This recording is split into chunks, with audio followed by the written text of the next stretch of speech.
Great. Well, thank you very much, Kevin, for the help here. And thank you all for attending with us here this afternoon. It looks like we've got about 68 people already on. That's great. As you probably already know, we're here to talk about the next step in the development of regional water supply plans, which is reviewing one of our provided data resources that we like to refer to as the 70/80/100 Excel Workbook. My name is Hannah Summers, if we have not met already. I am the manager of the Water Supply Planning and Analysis program here at DEQ. And our program, amongst other projects and responsibilities, is tasked with helping to facilitate regional water supply plan development across the state. You all can see me, but within the room, I also have other program staff. So if you have questions, as Kevin mentioned, we'll have time at the end, and we're ready to field them. So before we get started here, I'd love to know who's here with us. So we'll launch that first poll question, and you'll include the organization that you're representing. All right, Hannah, there we go, folks. If you want to go ahead and respond to that poll question that's on your screen right now, are you a local government rep, PDC rep, or another interested party? All right, we've got three choices here, and we got 91% people voting. That is fantastic. So it looks like I'm going to go ahead and close this poll and share the results with everybody. Looks like we got 65% local government, Hannah, and 30% PDC. Wonderful. Well, thank you all very much for joining us. So the agenda for today, we have about an hour set aside for this webinar. I want to make sure we're reserving time for questions at the end. So I'm going to run through this pretty briefly. Please, as Kevin mentioned, drop your questions if you think of them. We'll talk through an overview of the background of water supply planning in the state. If you attended planning kickoff meetings in the spring, or if you've spoken to program staff, this will be a repeat for you. Some updates on the regional planning areas. We've had some reassignments approved recently. And then we'll jump into the 70/80/100 resource and take a closer look there.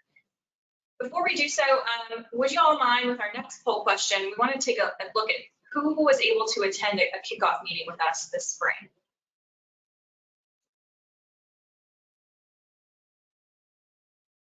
All right, second poll question, right on the heels here. Were you able to join at the Regional Supply Planning Kickoff meeting? And again, we've got about 90% of people voting, Hannah, and we look like 2/3 of them have said yes. So let's go ahead and close that poll, share the results with you. Yeah, it looks like about 2/3 of folks have attended that Regional Supply Kickoff meeting. Wonderful. Well, thank you all very much for that. If you have not attended a meeting, no problem. We'll run through some of the, like I said, overview here. We're also always available for questions. Our program staff is available to you. So if there's something that you're not quite understanding, please feel free to reach out to us after the webinar. So a bit of background here. The original local and regional water supply planning regulation was made effective in 2005. And this essentially allowed for a comprehensive and consistent way of water supply planning across the state. Those first plans were then submitted between 2008 and 2011 using primarily 2007 data. And then those plans were reviewed by DEQ staff for a final compliance date of 2013. Next round of those plans then were due in 2023. There have been a series of amendments.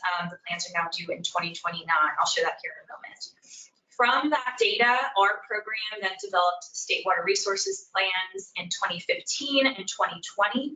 Those plans, if you're not familiar with them, are also available on our website and are great resources for planning as well. As I mentioned, there were some mandated amendments to that original water supply planning regulation. The primary change was a requirement for planning to occur regionally with a river basin approach.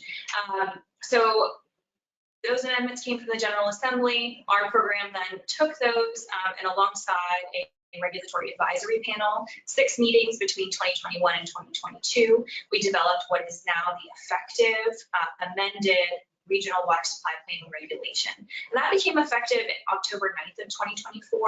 There was a series of processes that occurred after that, including gathering contact information from representatives for each regional planning area. Many of you on the call today are probably those representatives. 6 months from effective date, our staff was then charged with also facilitating or hosting kickoff meetings for the water supply planning process. So those regions that were assigned through the amended regulation, right, there were 26 regional planning areas, but there was also a provision that allowed for local governments to request reassignment to a neighboring planning area. Up until this point, and I will note that there is no deadline for requesting reassignment, but up until this point, we've received 10 requests for reassignment, and after review and a public comment period available to those in the affected planning areas, all 10 requests have been approved. So what does that look like? This is a map that gives you an idea. The highlighted local governments are those that have been reassigned, and the arrows show you in what direction they have moved. So I'll pause here just so you can take a look. The amended map with these updated planning areas is currently available on our webpage as well if you'd like a copy. All right, so as part of the plan development process and in our role in facilitating plan development, there are a series of data resources that we've either already made available or are developing to be available for use. This plan development timeline slide may look familiar to you all that attended kickoff meetings. We are now over here, so we're in the compiling local data and narrative step of the phase, at least for today's conversation. Of course, there's still coordinating and consulting with stakeholders.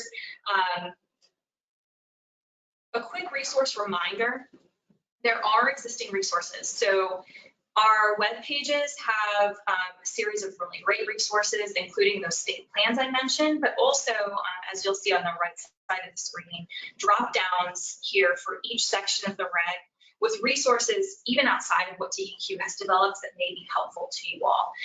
And we can drop a link in the chat here to those web pages in case anybody does not have access to them at this point.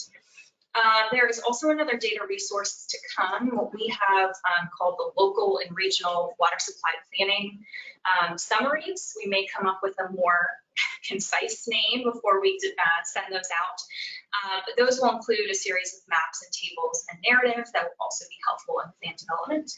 And that is slated for delivery to you all in August of 2025.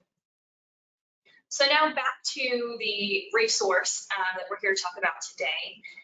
If you are a regional planning unit representative, so that includes water authorities, local governments, and PDCs, you will have received an email with an Excel workbook for each of the local governments within your region that includes a series of tabs and a ton of data that's already been populated, as well as cells that are available for population. So before we get into the details of that here, let's ask poll question number 3, and that is, have you reviewed the Excel workbooks ahead of this webinar? If not, it's okay, but it's helpful for us to know where we stand. All right, Hannah, and we've got another poll question up on the screen for our attendees here today. We're looking like 50-50 on this one. Got about 90% people voting again. Fantastic. I'm going to go ahead and close that poll and share those results with you. So it looks like 52% have and 48% have not. So that's a pretty even split. Great. Well, that's great. I know y'all have only had these for a few weeks now. And so, like I said, no problem if you have not reviewed. The goal today is for us to, let's take a closer look, right? But we're not going to be diving so deep into the details just yet, because we know that folks are still trying to get a grasp of this resource. So as I'll mention later in the webinar, we have other opportunities like office hours for folks to ask questions. So consider this a start, an overview to work off of.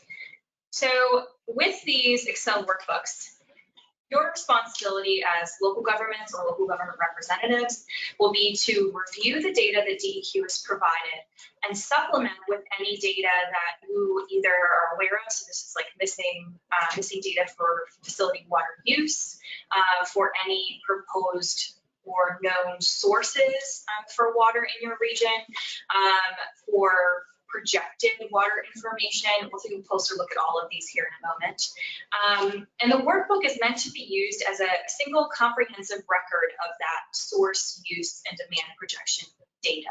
It's a one-stop shop for the numeric or the really brief narrative information. It is not standalone. So the requirement is for it to be then submitted as an electronic file alongside the final regional water supply plan. And that becomes important to note because some information, like narrative information about projected demand or what projected demands might mean for a region, really do not fit in the spreadsheet. It is dense enough, so please do not feel the need to populate it with narrative. That certainly can go in the plan itself.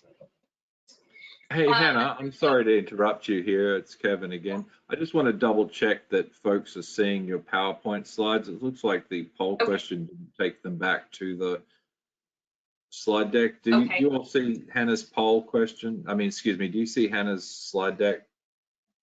And Hannah, I might just have you stop sharing and then, yeah, just go ahead and hit stop sharing and then reshare if you would, please. I'm so sorry. There we go. We're back again. Perfect. Awesome. Yeah, go ahead. Great. Please proceed. So you didn't miss much. I think we landed on just this one slide. And hopefully I did such a good job explaining it that you didn't even need to see the words. All right, so this is another slide that'll be a reminder for those of you that were at kickoff meetings. The Excel workbook is intended to capture requirements in the data heavy section. So this is section 70, which includes existing water source information, section 80, which includes existing water use information, and then section 100, which captures projected water demand information. Here's a look at section 50 of the regulation. And section 50, if you have not taken a look at it, is a really great resource. It is essentially a checklist of all of the requirements for the plan, including references to the sections of the regulation that provide more detail. So for example, here, section 50A, 1, 2, and 4, we skip over 3 for these purposes, outline the requirements, right? So number 1, looks at section 70, number 2, 80, number 4, 100. And I want to highlight, so those words that are in yellow here, that the requirements are to review the data and supplement data to the extent practicable. So I know we've received a lot of questions about, okay, well, we want to add in the data, we want to supplement user data, but what if we just are not getting responses from users, or what if we're just unable to capture data? I'm sure that will happen. Please keep in mind the language here that the requirement is to do so to the extent practicable only. So now the navigation of the workbook itself, right? There are 11 tabs in the workbook. You can see them listed here. Again, they all capture in one way or another the requirements of section 70, 80, and 100. So the first tab, the locality key, it is a great place to look at abbreviations. If you're not sure what something means in one of the tabs, this is the first place to look. 2, it also allows for the input of the locality name. So there is a separate workbook for each local government. This is primarily counties and cities. Incorporated towns, information for those towns are included within the local government's workbook. So for each workbook, you'll be populating the locality name, and then also the contact name, email, and phone number for the contact for that sheet. So consider this contact, whoever you want contacted, if we have questions, or if somebody in your region is viewing this workbook and has questions. If this is, each local government is compiling their own workbook data, then it may be a local government rep. if you've opted for a PDC to populate all of these, it's okay if every single contact is the same PDC representative. I also want to point out sheet headings, and this is true across the entire workbook. That very top row here in green gives you a sense for, one, is this a regulatory requirement? And two, which section of the regulation should I be looking at to understand why this is required or to get a little bit more information about the requirement? Where you see NA, these are not required. And in the example on the screen, this is because this particular column is a DEQ only field. Where you see DEQ only fields, those are fields for DEQ only. And so those are where we have populated information that we think may be helpful to you, but you don't have to worry about doing anything with them. So now I'm going to hop into, I'm not going to take a close look at every single sheet, but there are a few that I want to highlight and point out a few things here. But first is the community water sources tabs. And I've, up on the screen, I have the surface water intakes tab. This, again, section 70 is water sources. And so I've highlighted the kind of information that may be populated already from DEQ's data that we've populated this sheet with. I also highlighted here this statement that may include as attachment. So that is for this column on limitations on withdrawals. You know, that's an example where if you have additional narrative in a permit that may be important to include, please feel free to include that as an attachment to the actual narrative plan. Do not feel like you have to fit it in these cells here. These other two tabs highlighted at the bottom here, community water sources for groundwater and reservoirs, are set up much the same. Groundwater, if you've looked at it, it also includes well information. So this next tab then, this gets at the requirements primarily for section 80, and that is water uses. Monthly demands and use for community water systems. So you can see in this example, there's already data populated for the current 5-year average, that's 2020 to 2024. And then if you go on, do I have that here? No, then there's spots to input data for the next 5-year average. Another couple of tabs as examples are for large SSUs, which are self-supplied users. This tab that's highlighted gets really at the requirements for section 70, and then also 100, so that again is projected demand information. I want to highlight here that there is a column for sources, and so where we have information on the source name that is included here, that may be a well or an intake. There's also a column for system names, and so that's included here as well. Say a golf course has multiple wells. You would have the wells in the source column, and then the golf course for the system in each of those rows. Unique to this large SSU grouping of tabs is also that they could be either surface water or groundwater. So this column here then denotes which of those it is. Another look at large SSU. So this one was the first large SSU source tab. This is the SSU system tab. And so this takes a little bit of a zoomed out look. It includes only those systems. So in the previous example, it would be only that golf course, and has these open cells here. The example I have highlighted is projected average annual demand, and the expectation then is that those are being populated. You can see the 20XX, these are placeholders, right? And according to the regulation, requirements for projected demand data are that at a minimum, you're including 2040, 2050, and 2060 data. If you'd like to include additional projections that go out past 2060 or projections every 5 years, you're certainly welcome to do so. But 2040, 2050, and 2060 are the minimum requirements here. So this is a look at the Community Water Systems Annual tab. I just want to point out that there are also places to include demand disaggregation. So this is another requirement of the regulation. In 80B9, there is the requirement to disaggregate the current demand by use type, and you can see the use type categories here. In 100D4, there is the requirement then to do the same thing, but for projected demand for those use type categories. And I've highlighted this end of the planning period. And so again, that is at a minimum 2060. If you'd like to project out past, that's up to you.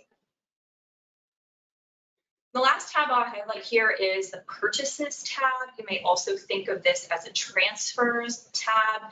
This is to capture the movement of water. If there's information that we have already on transfers, it is populated here. And then as you can see, there are a lot of additional spaces to input data on transfers. So a word on data logistics.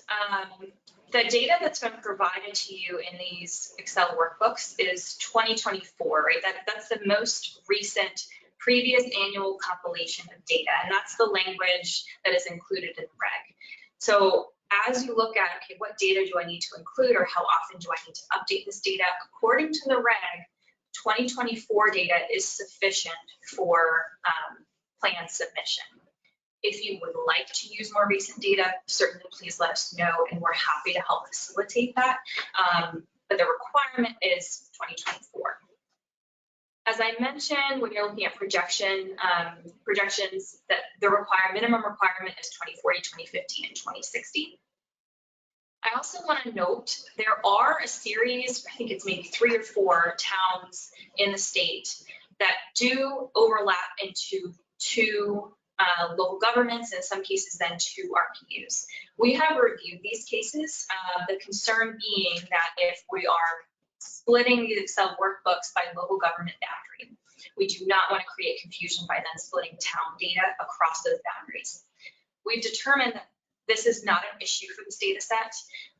Data is based on facility location, and where there are facilities with information for a town, they are included in only one jurisdiction. So there's no context in the data set. If anybody is thinking about that, it's not something to worry about for this particular data set. And another reminder that anything that does not fit neatly into the Excel workbook, purchases, transfers, narrative, permit, conditions, can be included as an appendix to the plan.